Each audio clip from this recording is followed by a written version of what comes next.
Let's Yeah. start. Yes. So, Okay. welcome everyone. Good morning for those that are joining us from Americas. Good afternoon for those in EMEA. And good evening for those in Asia and Australia. I have to say that we are very, very excited to be holding this webinar. First of all, because it's the first one that we are doing, so bear with us. And the second of all, because of the topic. We are thrilled to commemorate the 50th anniversary of Earth Day with you and with the fantastic speakers. So, given the welcome, we thought it would be great to know us each other a bit better. And that regards to us, regards to you as an attendee, and regards to the speakers. So we came up with some ideas, some experiences that we're going to do before we start with the presentations. On the presentations, we start with Josef. He will be talking about Earth observation monitoring of COVID-19 lockdowns impact. So we would put COVID-19 into perspective when it comes to climate change. And then Carolina de Faria will introduce us a framework that we can use as a designers in our day-to-day activities to become more planet-centric. Now, on the presentations, let's start by us. Who is the Service Design Network Portugal Chapter? Well, we are 5 people. Here you are, the pictures. My name is Laura Lorenzo, and I will be your host today, together with Mauro Bastos. He will help me as a co-host of this webinar. We meet every week to push service design in Portugal, to bring what it means, what it entails, what is the value for the society, as well as for the industry. And we are not alone on this. We are part of a huge network.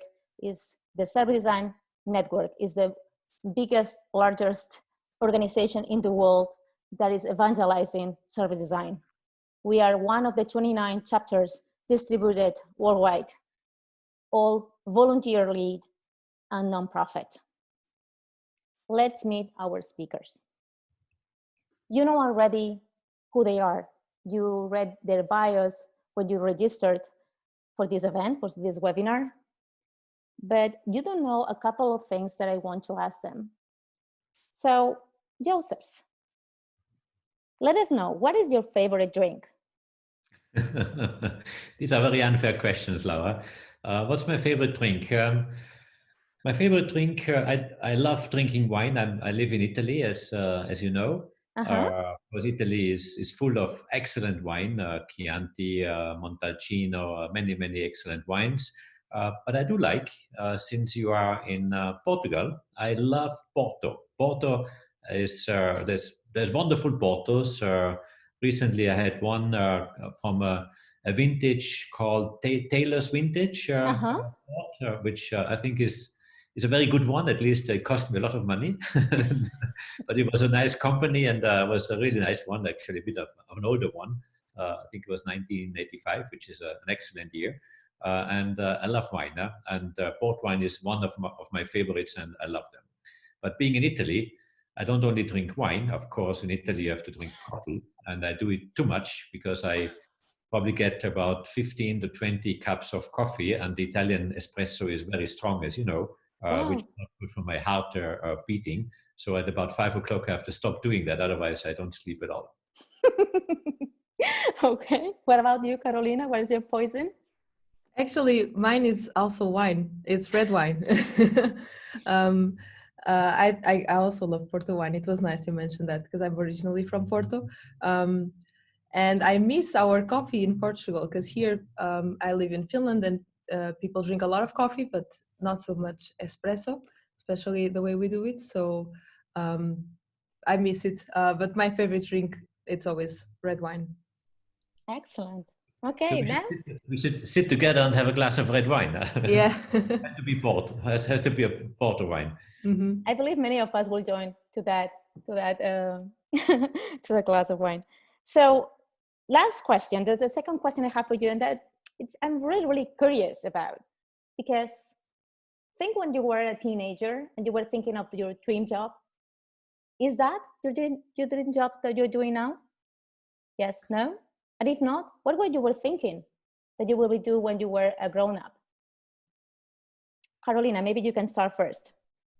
Yeah, when I was a teenager, I wanted to be a designer. As I didn't know I was going to do this exactly because I didn't know that this existed. But I wanted to like solve problems with design. I always like the part about kind of understanding the context of a problem and solving it. And I guess something else I would like to do when I was growing up was being a teacher. That was one of the main things as well. Although it doesn't quite relate with what I do now, but the designer side of solving problems is still there. Okay, excellent.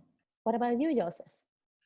No, that's for me. It's very clear because when I was young, and I'm probably slightly older than Carolina. When I was a small kid, I was watching the moon landing, and I mean, this really fascinated me. And I have to say, I was so curious. I was a very curious kid, and my parents were really fed up with me because I constantly asked questions and questions and questions, and they couldn't answer all my silly questions I had as a small kid. But when the moon landing took place, I was really fascinated, and I was asking my parents, you know, how can this be? My moon up there, the one I look to every evening, or how can somebody step with their feet there? Impossible to imagine. And they couldn't give me an answer, and it really was stuck in my head. And I wanted to study space. I wanted to go there. I wanted to study space, and it really was driving me all along. So since being a small kid, I was fascinated by space, including high school, and of course the studies afterwards. So yes, I'm doing now exactly what I was dreaming of as a small kid. That's great. Wow. Thank you for sharing a bit about you and being closer to us as individuals. Before giving the floor to you, Josef, let me say to the attendees that if you have any questions, you can write them now as the sessions goes. You can upvote other people's questions, and we will cover them at the end of the second presentation that will be done by Carolina. Okay, so this is a short presentation on what satellites can do, Earth observation in particular for COVID-19, but also climate change more in a larger context. And this is, of course, there's much to say, but I've really focused on some of the examples I would like to share with you, and I'm really happy being able to do this. So thank you again for having me and doing that. European Space Agency, you mentioned it. So what are we doing? We are an intergovernmental organization. We have about 22 member states, we have 22 member states. Portugal is one of them. And we are not exactly the same member states as as the European Union. As you see, the European Union has 27. We have 22. So there are some member states who are EU members and not ESA members, and vice versa. The ones that are ESA members and not EU members are the UK, who did not leave ESA obviously after they left the EU, but also Switzerland and Norway. And the other members that are not ESA member states but EU member states are some of the smaller countries in the east, eastern part, like Lithuania or also Malta. So some of those countries with no or very little space activities. But basically, the coverage between EU and ESA member states is pretty much the same. So what we do is we build satellites, rockets, all space stuff. We also put astronauts in space, so everything you can see in TV and in various media. Our budget is about 6.6 billion per year. So you may think that's a lot of money and you can buy a lot of wine with this money, but we build satellites. But if you transform this into how much it means per European citizen, it's about 12 euros per citizen. So it's like a ticket to the cinema or to a soccer game that costs a bit more, but a ticket to the cinema per year, which is spent on space. And we do use space for peaceful purposes. So this is the vision of what we do in Earth observation. Earth observation is taking the pulse of our planet What you see here are different little planets that are showing parameters or observations of different types, what we do with our satellites. But it is important to say that we really measure with our satellites all kinds of parameters of the Earth atmosphere, of the oceans, of the land surface, of the cryosphere, the Arctic, the Antarctic, and see how this works together and how this Earth system as a whole, as we call it, is connected, because it is clear if something happens in the atmosphere, it has an impact on the land surface, it has an impact on the oceans, and all this is quite a complex process. So what we are doing is we really observe our planet, our home planet, with all kinds of measurements, with all kinds of satellites on a routine basis. And these are the satellites which we have. We have 34 under development. We have 15 in operation, which is quite a substantive number. In fact, the European Earth observation activities is the largest and most comprehensive Earth observation activity worldwide. And I'm saying this with a bit of pride, because normally if you hear space, you always hear NASA. Sometimes you hear Russia, sometimes you hear China. Of course, NASA, the Russian Space Agency, the Chinese, the Japanese Space Agency, they're great space agencies, and they have things on many aspects. But in Earth observation, Europe is leading. And Europe has a really clear leadership, and I'm very proud of that. Also because ESA is building most, not all, but most of these spacecraft which are so fantastic for Europe. We have 3 big lines. I'm not going into details of what they do exactly and what they mean, but just to say we have one line, which is the green one here, of science missions. So we really look, we ask our best scientists in Europe, and we ask them, what is your burning science question? What question do you want to have answered? And then we develop satellites with technology that has not been flying before, and measure then with these satellites these parameters which the scientists have been asking for. So this is really cutting edge technology and burning science questions which we are answering here. Then the middle part, this bluish color, is called Copernicus. Copernicus is a European Union-led, and you see the European Commission flag here, a European Union-led program, which is a global monitoring system of key parameters of our planet. And this today is the largest Earth observing system worldwide, together with the other satellites you see here. And I will show quite a few examples afterwards from these satellites. But there we produce today the largest volumes of data of all satellites worldwide. From our central data hub, about 250 terabytes of data are taken by users worldwide.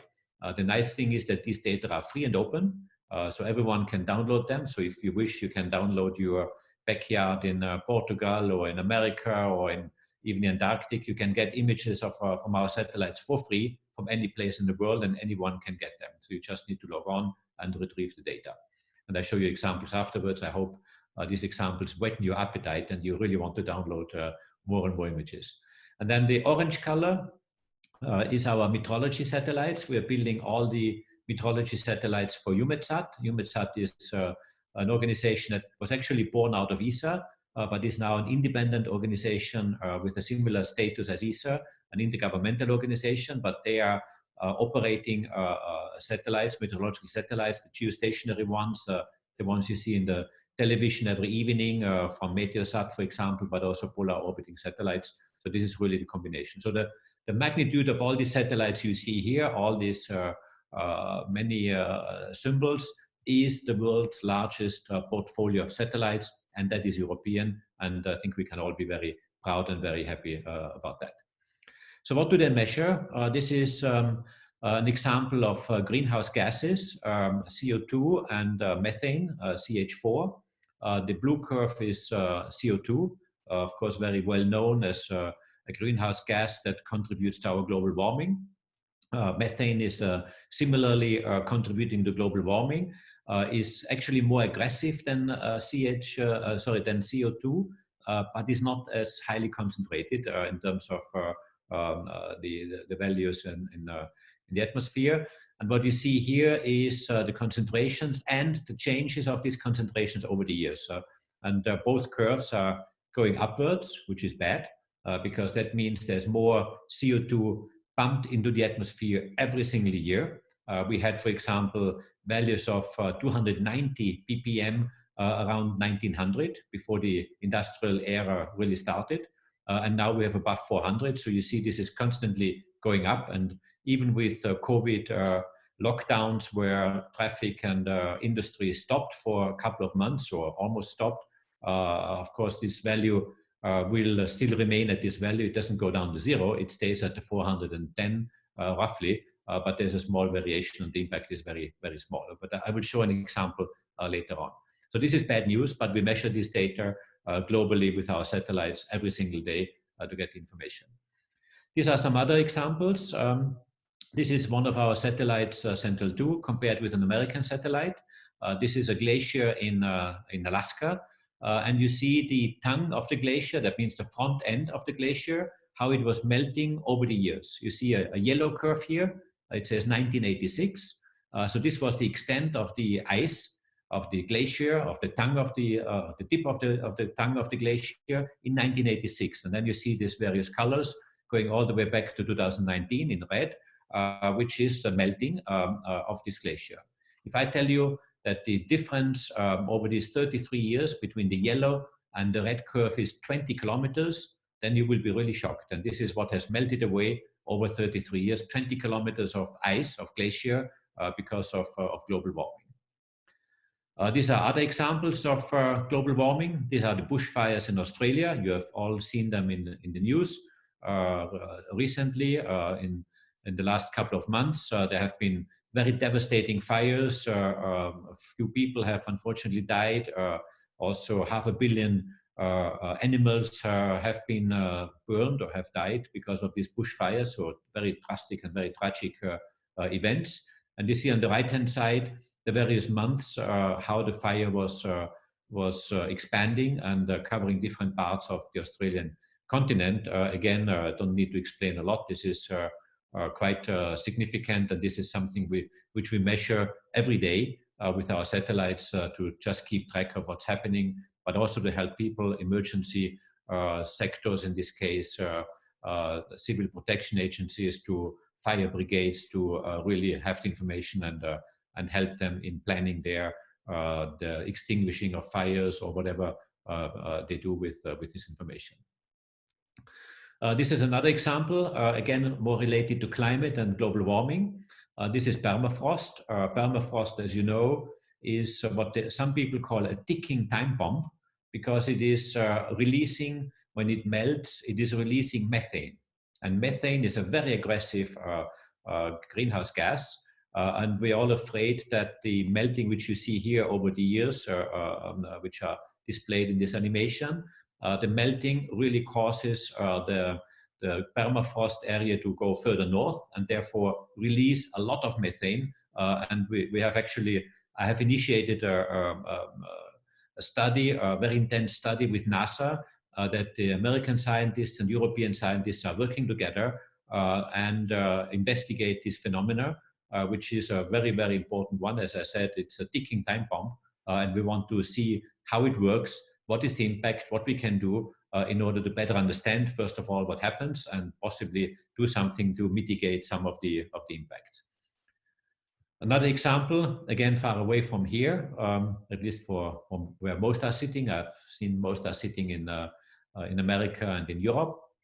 This is Borneo, which is covered still with the majority by rainforest. The green color is rainforest, but you also see that from the year 2000 until recently, this rainforest has been cut and mostly converted to agriculture or urban areas, but also the cutting of the rainforest obviously has been done for economic reasons, so that the logs can be sold to the community, and therefore this is part of the global trading of tropical forest, which you see here in front of our eyes in a time lapse from 2001 to 2018. And of course, this is something that is quite critical. Also, recently we have seen a contribution in Deutsche Welle that the coronavirus pandemic is linked to the destruction also of wildlife and the ecosystems, and this obviously is a very important part. talking of which, let me show you 2 or 3 examples on COVID and how we see the impacts from space.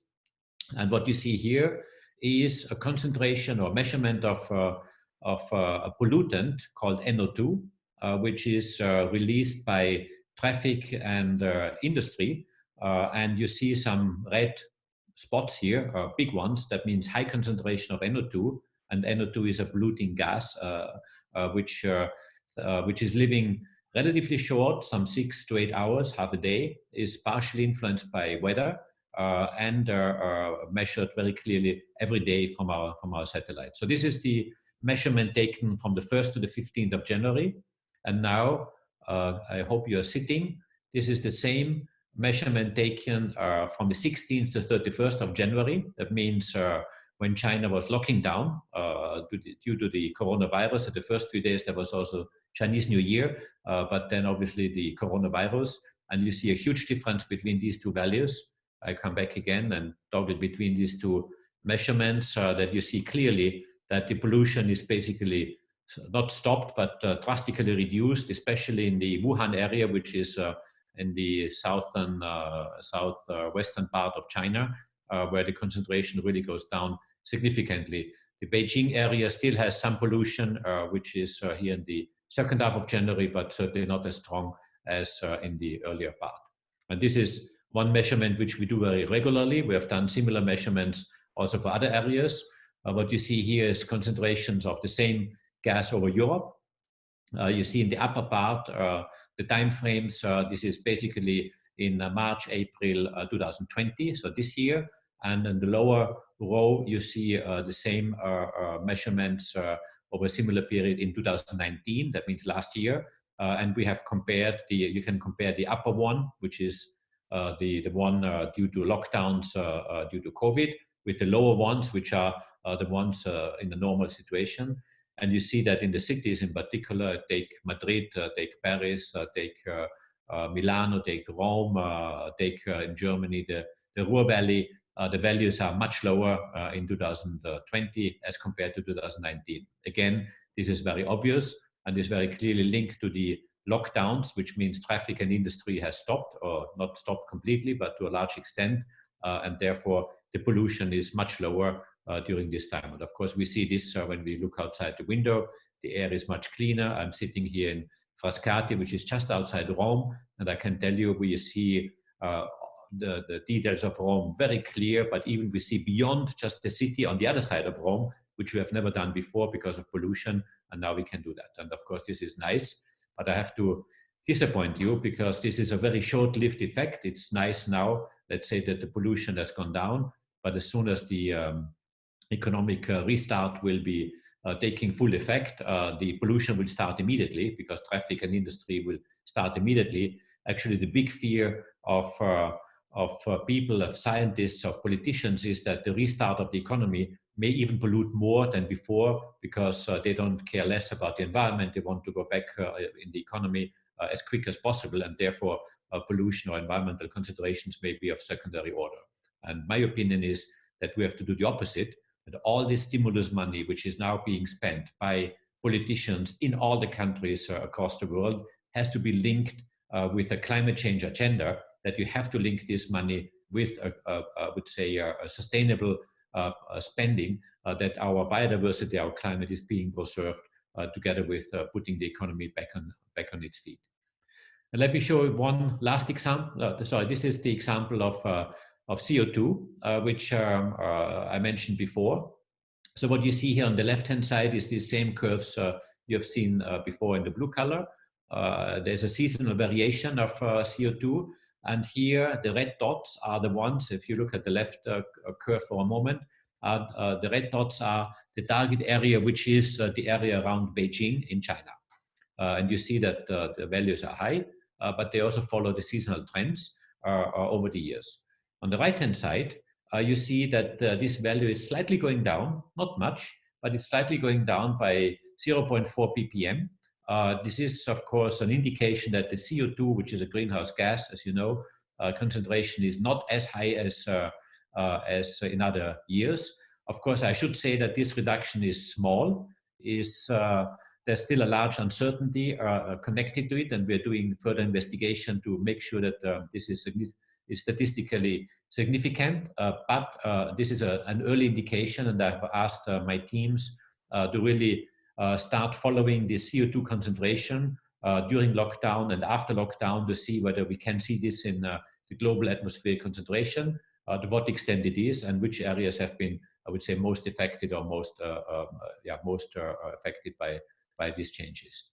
And now I really come to my last slide, which is this one, which shows St. Peter's Square on Easter Sunday. On the left-hand side, you see the year 2011 with lots of people. You see this on the left-hand side in the middle, the white tent, which is where the Pope is praying and is holding the Holy Mass and giving his blessing Urbi et Orbi. And you see lots of people around him, but also on the square. On the right-hand side, exactly the same Easter Sunday, but in the year 2020, still the Pope under the white cover, but nobody in St. Peter's Square. And seeing that, I have to say, when I saw this image, it left me speechless, because it shows so clearly what is the societal impact of COVID, that in one image you see a lot of people, and suddenly on the other one you see nobody. And this is a very strong indication. We're doing similar measurements of activity, of economic activity during lockdown, but also to see the coming out of the lockdown. For example, the number of cars on factories, at the airports, the number of planes on the runway parked or not parked but flying. So to really monitor from space what is the situation. I've just initiated an activity 10 days ago with NASA and the Japanese Space Agency. So we do this globally, so we can compare the situation in Europe, in the US, and in China and Japan to really see what is the various indications, also of economic parameters which have been caused due to COVID. But this picture, I think, says a lot on St. Peter's Square. Thank you very much. Okay, thank you everyone who's here listening. I'm very excited to share with you Planet-Centric Design, and also looking forward to listening to your questions in the end. So Planet-Centric Design was kind of created in VINCIT, which is this company here on the right side, which is a software and design consultancy company in Finland. And I think that's important to say, because this started by the people here, designers, developers, business people, thinking, how can we have a positive impact through our work? So that was kind of the starting point for Planet-Centric Design. And what is it? It's a process for tackling complex environmental challenges. So it's more than just like a project type, it's broader than that. And it includes its own methodology and the toolkit. And we use this to create desirable futures, so to work more on a strategic level and to design sustainable digitalization. So creating systems, services, and products that are sustainable. And I don't need to go too much into this. We all know about it, but I think it's still important to say that we need to accelerate the sustainability transition, and that's why we're doing the work that we're doing here. So the pace of change is represented through this red line. It's not going fast enough, and we need to do more faster. And for that, we need different thinking, because the logic that we have today has only brought us so far. And we also think that we need to deal with a bigger amount of complexity to do so. And so when we think about different thinking, at least from our point of view, one of the models of the status quo for design is human-centered design, which has been a very successful model for the last decades. But the problem is that when we're building things to be desirable, feasible, and viable, we're leaving out the impact that they have in society and on the environment. So we really need to evolve this model, in our opinion. And so we think that we should build things that are not only desirable, feasible, and viable, but they are also responsible, systemic, and transparent.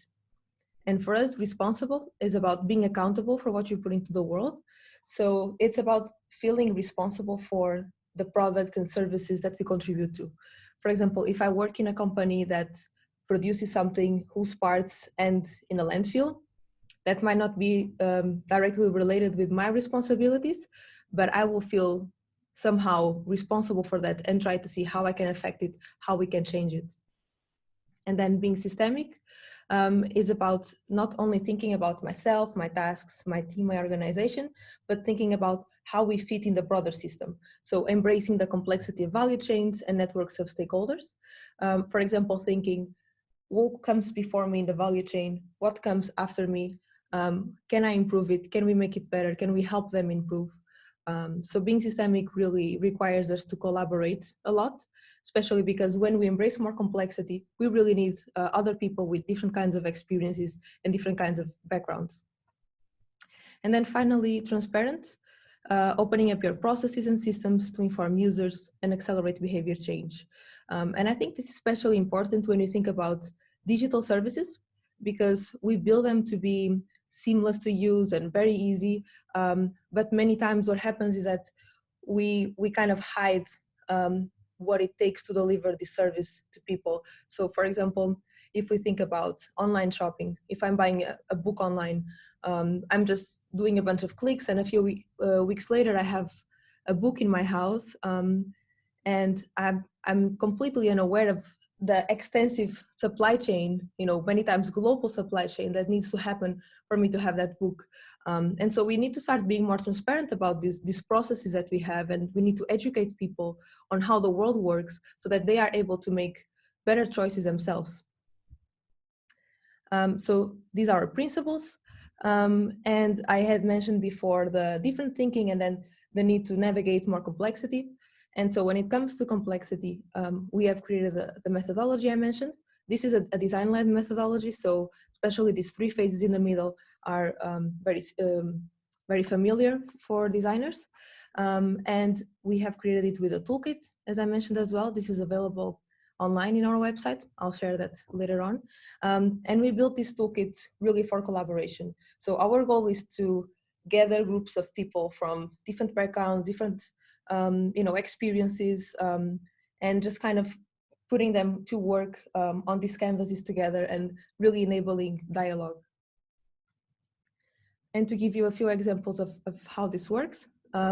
So we have, for each of the stages, we have first a prepare stage. How might we prepare to work with sustainability? And this is really about unblocking people to work with sustainability. And this is something we realize, especially in the beginning of our process when we're doing our research, that people feel very overwhelmed by this topic. They don't think they have the right skills. So this phase is really to kind of build a base of knowledge and then also build collective motivation to tackle these complex challenges. It's kind of a phase 0. And one of the tools we have here is app disruption. So all the tools I'm going to share, again, they are in our toolkit, but you can access later. And just to explain how it works, we can choose an app or a service, and this can be something that we are familiar with, that we have in our phone, or it can also be like the service that we work at. And we think, what needs does it cater to? What resources does it use? And then can those needs be catered to differently? And can you use less resources? And then we would imagine, how does that look like in an interface? So we will kind of brainstorm different possibilities of how this service could be different and more sustainable. So this is kind of a simple exercise to kind of just provoke our thoughts with something that we are already familiar with. Then we have the understand phase. So how might we understand the environmental impact of our organization? And this is about looking at our current situation, looking at our value chain, looking at our user experience if we have users, and trying to pinpoint what are the negative impacts of our work. And one example that we have is a Planet-Centric user journey, in which we kind of put down all the actions that our users need to take when using our service. And then we try to see what actions have a positive impact or a negative impact, or maybe more neutral. And then we kind of identify opportunities for change. And these opportunities might be in negative actions, so things that we want to help our users to not have an environmental impact. Or it might also be that there are no positive impact actions. Everything is kind of neutral, and we want to empower our users to be planet positive while using our product or service. So after we understand where we are, we have the Envision stage. So how might we define what sustainability means in our organization?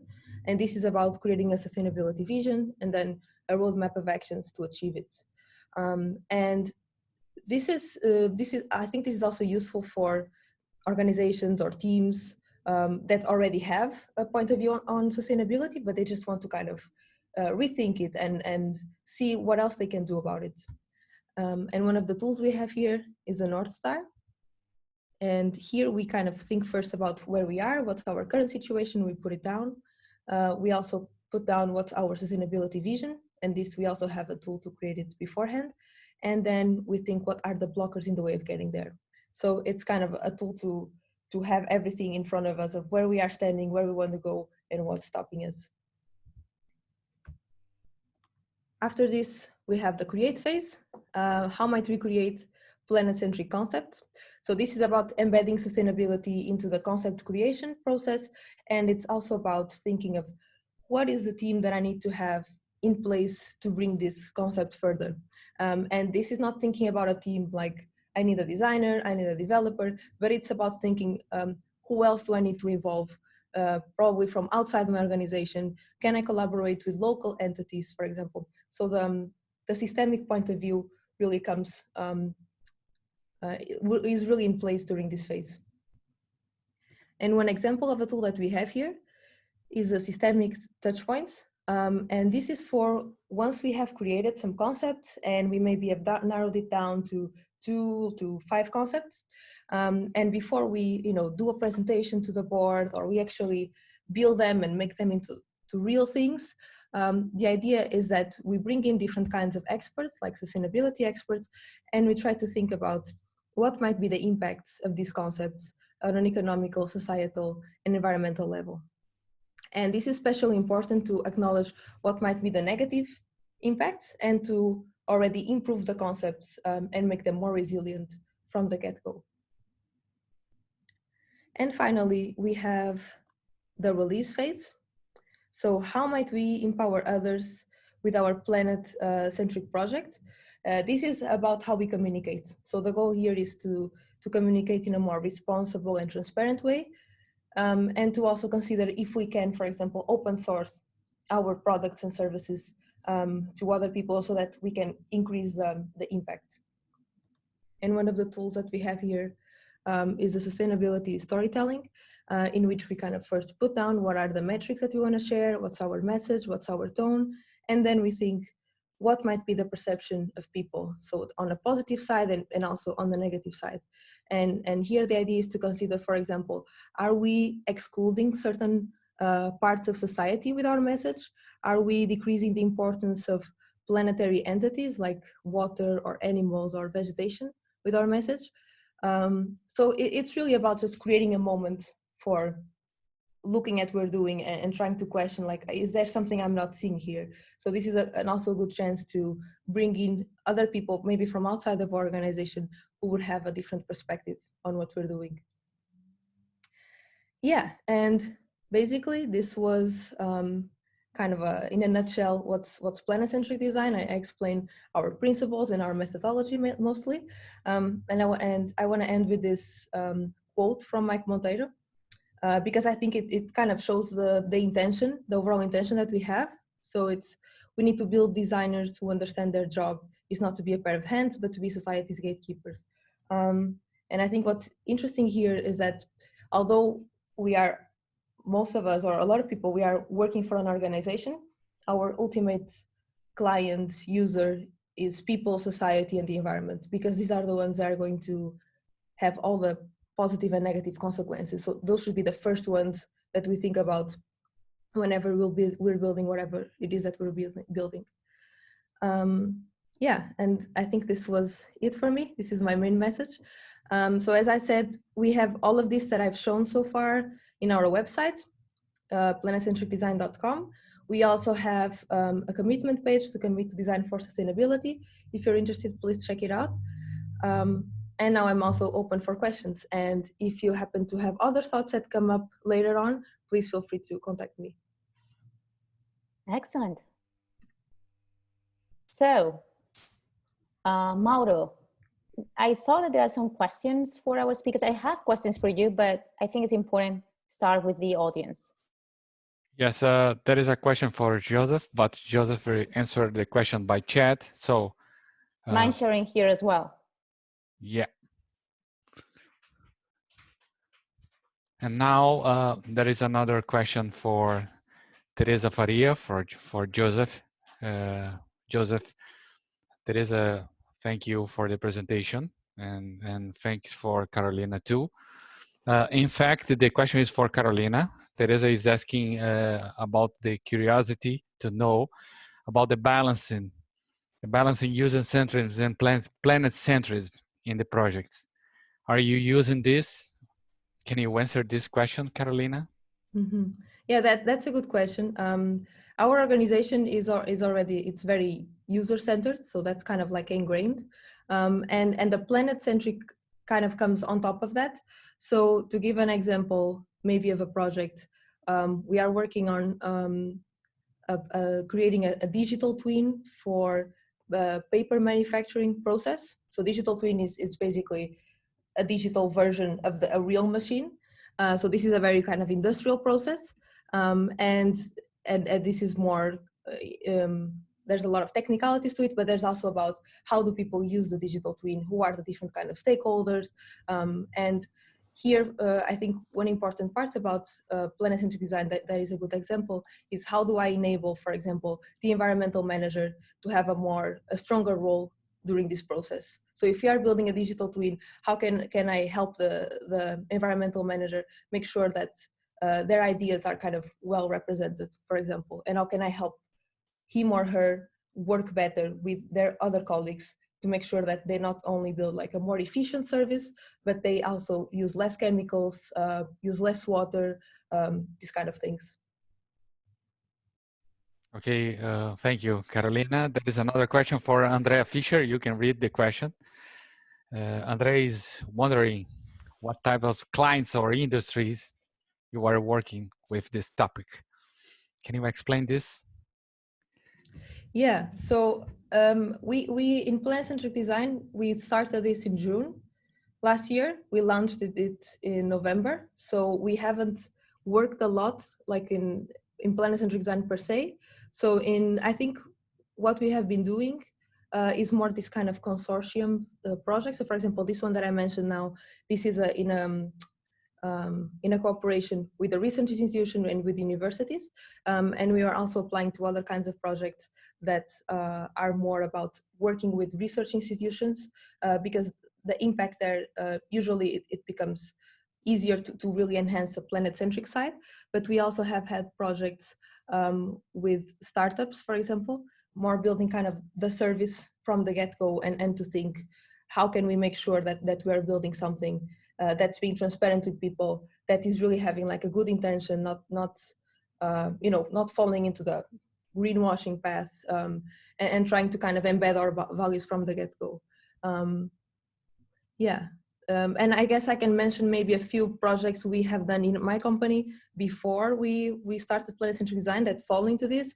So one was with a company that does water metering systems. So they made water metering systems for apartment buildings, and the main goal was to help people save water.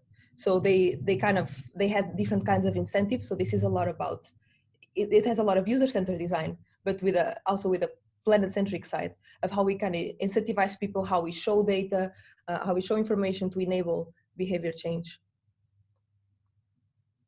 Thank you, Carolina. There is a lot of questions coming, and another question for Elena Wataya. What are your biggest challenges in applying this approach, Carolina? That's a good question as well. I guess the bigger challenges are maybe, I think they were initially in identifying the right clients to start with, because sometimes it's hard it's not just working with a company, it's like who you meet in there to work with, and people need to kind of be in the similar mindset, or they need to be open to these kind of ideas. So I think that was kind of a challenge maybe in the beginning that now we are overcoming. And then I think one constant challenge that happens in this kind of things, it's more about internal change, because for example in our case we are a 500 people company, so it's a lot of people, and especially in Finland people are very sustainability minded, I would say, but to bring this across to everyone, I think that's kind of one of the underlying challenges that we are always trying to kind of bring and to make this part of everyone's kind of daily work. But I think it's something that takes time. It's kind of the cultural change, although people are excited about it and everything, but you know, actually embedding this in people's habits. So it's more like an internal challenge. Thank you, Carolina. There is a question from James Rock. I forgot to read. It's about, are COVID-19 and planet-centric design complementary? What do you think about this? Are there any conflict or something about short-term survival for now? What do you think about this, Carolina? Yeah, actually, I think they are complementary, because even as I think Josef kind of touched upon in his presentation, it's about survival now, but it's about how we are shaping our future.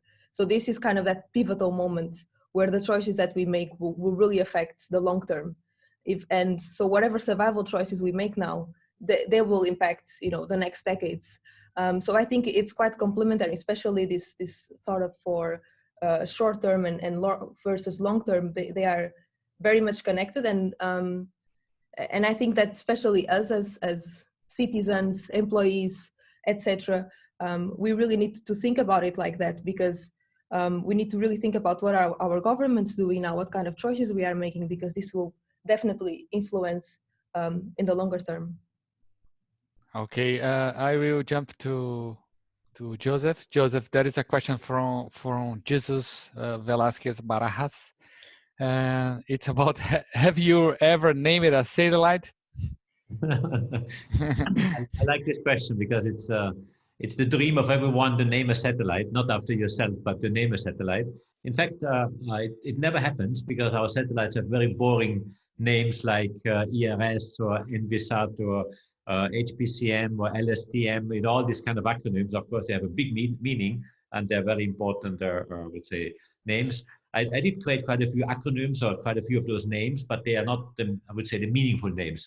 But one name we gave recently, and this was a very unusual event. We are launching a satellite in November. It's a joint satellite with NASA and ESA. The NASA, of course, US Space Agency and the European Space Agency. We have been working on this satellite for the last, I would say, 7-8 years to build it. And now in November, it's ready to launch. However, the one guy on the NASA side who was very, very important for the US contribution recently fell very ill. So he really, it's actually a sad story, but in a way it's also a heartwarming story. He fell very ill, and I'm not going into details what he has, but he's still alive, but he is very, very ill. And he also went in pension, so he retired. So I decided to rename the satellite, or to name the satellite after him, because he has done so much for this project and for the cooperation between NASA and ESA. So the satellite will be named after him. His name is Michael Freilich, and you will see on the 10th of November, that's the planned launch date, that this satellite will be launched. I hope he can push the button in order to put it up in space. And these are some of the, we had a big ceremony in NASA headquarters 2 months ago. And I have to say this was a very heartwarming experience, because he has deserved it so much. He has done so much for it. But as he was ill, that's why, in fact, we have I've decided to do that. And this was a very nice story. Yeah? Let me now jump, Mauro, because now that we have Joseph here, I have 2 questions for you. And actually, regarding Jesus Manuel, he is asking to Carolina, but I want to put this question also to you, Joseph. All this planet-centric design, he's talking about, he has heard of user-centered design, human-centered design, now planet-centered design, and he said, when it's coming is space-centric design. So you are working with all these agencies. How do you work together? How much design do you put in this process? And no, we didn't forget, please let us know where we can download those images, where we can find those as well. Okay. First part on the yes, I quite liked what Carolina was saying about the systemic approach, that you do it not only for this particular purpose, but you really have the bigger picture, the bigger context in mind. And that's exactly what we do also in space, that when we design, say, one satellite, design is not the same design as you do. We design a satellite, that means how it looks like, what the specifications are, and what it should measure, and also how it looks like, and how many kilos it has at the end, and how many antennas, and all that stuff.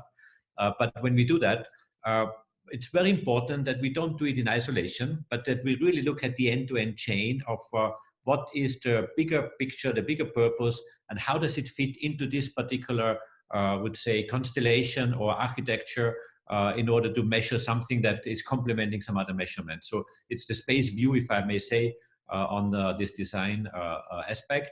But we would call it a system architecture. And something I also heard from Carolina, and I quite like that, because we use exactly the same term, which is digital twin. We also have a concept called digital twin Earth, where we want to build a digital twin of our Earth, where we simulate our planet, and we want to see what happens if you make some changes. Maybe I should take an extreme example just to underline what can be done. Last year, you all have heard the discussion of deforestation of the Amazons in the news. Bolsonaro, president of Brazil, was discussing with Mr. Macron, and Mr. Bolsonaro was saying that deforestation is my business because it happens on Brazilian territory. Macron was saying, no, this is of global interest, therefore it's a global business or of global interest, and you cannot just let the deforestation go on. So there was a huge debate at political level. At the end, they ended up discussing their wives, but I think that was a side discussion which should not have taken place. But on this discussion on deforestation, I would like to build a system, and this is a combination of satellite observation with IT technology, with artificial intelligence, but also a good understanding of the system of our planet, and to create a digital twin of our Earth, which allows me to simulate what would happen if I would, let's say, deforest the whole of the Amazon, as an extreme case. Of course, nobody wants this to happen. And I see in Laura's face that she's frightened. Nobody wants this to happen, of course, but just to see what would happen if you do one or the other thing. And I think these simulations are extremely important. Of course, you can also simulate 10% deforestation or 5% deforestation or whatever you want to do, in order for the people to see what it means, but also decision makers to tell them, look, if you're not careful here, this will be the consequence, and you will have to pay a big bill in terms of environmental impact or even financial bill in many years to come. And this type of digital twin, we have exactly the same expression as you just used, Carolina. We're using it also from a planetary point of view. So how can you simulate our planet Earth, and what can you change in order to simulate different situations? Joseph, where can our attendees find those images that they can download from the satellites? There's a website. I can send it to you. It's a bit of a long acronym, so it's I think it's probably difficult to remember. But if you want to look for it or search for it, look for Sentinel Data Online. Okay. Sentinel Data Online, and ESA, put ESA there for European Space Agency, and then you would be coming to the right link. Awesome. Mauro, back to you. Thank you, Joseph. Welcome.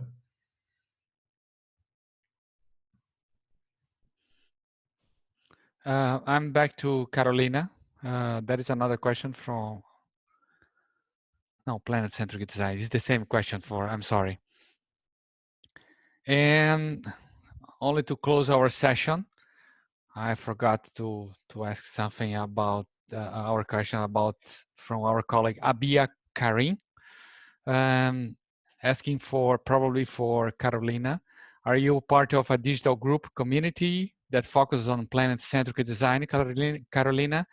If you not, would be open to starting a community to share research, to create mentor students, relationships, collaborating on projects? What do you think about this, Carolina? Yeah, that's also a good question, because this is also one of our goals, to that's why we are also open sourcing everything, and not open sourcing, but sharing everything. So you can see in our website.